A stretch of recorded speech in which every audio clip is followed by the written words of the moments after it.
అందరికీ నమస్కారం.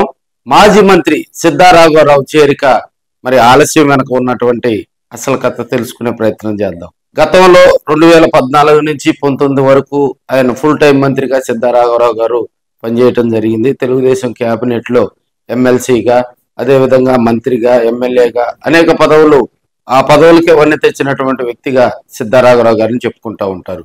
ప్రధానంగా ఆర్యవైశ్య కమ్యూనిటీలో ఒక బలమైన లీడరు, ఆర్థికంగా ఆయన స్థిరపడినటువంటి వ్యక్తి.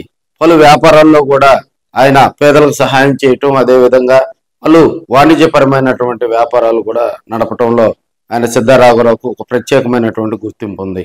అదేవిధంగా పార్టీలో కూడా ఆయనకంటూ ఒక ప్రత్యేకమైనటువంటి స్థానం, అదేవిధంగా వివాదాలకు చాలా దూరంగా ఉండే వ్యక్తుల్లో సిద్ధా రాఘవరావుని ప్రముఖంగా చెప్పుకోవచ్చు. అయితే ఇప్పుడున్న పరిస్థితుల్లో సిద్ధా రాఘవరావు గనక తెలుగుదేశం పార్టీలోకి చేరితే ప్రధానంగా ఎఫెక్ట్ పడేది దర్శి ప్రాంతంలో. సో ఆయన మళ్ళీ దర్శి వైపు చూస్తున్నారు, దర్శి వైపు అడుగులు వేస్తారు అనే వార్త మరి సిద్ధా తెలుగుదేశం పార్టీలో గనక తెలుగుదేశం పార్టీ తీర్థం పుచ్చుకుంటే మరి ఆయన ప్రధానంగా కూడా దర్శి ప్రాంతం మీదే ప్రత్యేకమైన దృష్టి పెడతారనేది అందరికి తెలిసినటువంటి విషయమే.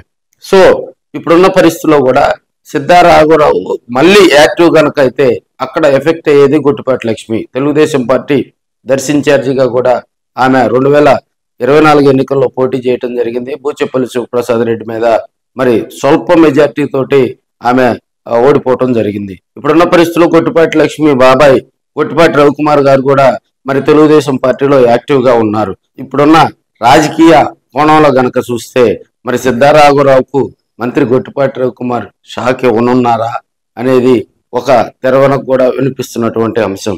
అసలు సిద్ధా రాఘవరావు చేరితే తెలుగుదేశం పార్టీలో ఆయన గనక మళ్ళీ యాక్టివ్ అయితే ఆ ఎఫెక్ట్ దర్శి కాన్స్టిట్యున్సీ మీద పడుతుంది.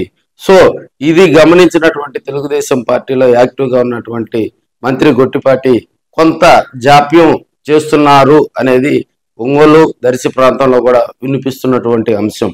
పరిస్థితులన్నీ చక్కబెడితే మళ్ళీ సిద్ధాకు పూర్వవైభవం వస్తుందని రాజకీయ విశ్లేషకులు అయితే చెప్తా ఉన్నారు.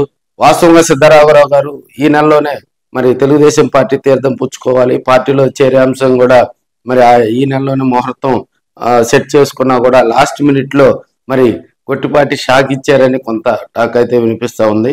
పరిస్థితులన్నీ అనుకూలిస్తే మళ్ళీ సిద్ధా రాఘవరావు తెలుగుదేశం పార్టీ కుటుంబంలో చేరతారని, మళ్ళీ ఆయన తెలుగుదేశం పార్టీ నుంచే మళ్ళీ పునఃప్రారంభమై రాజకీయ జీవితం కూడా మరి ఆయన కుమారుడు సిద్ధా సుధీర్ వారిరువురు కూడా తెలుగుదేశం పార్టీతోనే ఉజ్వల భవిష్యత్తు ఉంటుందని గాఢంగా కూడా మరి ప్రకాశం జిల్లాలో ఉన్నటువంటి ఆర్యవయసులందరూ కూడా తెలియజేస్తా ఉన్నారు.